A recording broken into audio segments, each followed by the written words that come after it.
ময়মনসিংহের গফরগাঁও উপজেলা যুবদলের যুগ্ম আহ্বায়ক সালেহ আকরাম খান তসলিমের বিরুদ্ধে দেশীয় অস্ত্র নিয়ে মৎস্য খামার দখল, হামলা, মাছ লুট এবং প্রাণনাশের হুমকির অভিযোগ উঠেছে।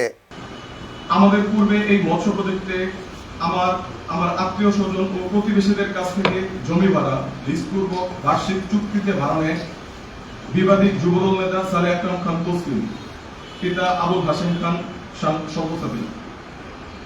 কিন্তু 2020 থেকে 2023 সালে 3 বছর আমাদের অর্থাৎ আমরা যারা জমির মালিক তাদের প্রায় সকলেরই 3 বছরের জমির ভাড়া বাবদ কোনো টাকা পরিশোধ করে নাই যুবদল নেতা সালেহ আকরাম খান তসলিম।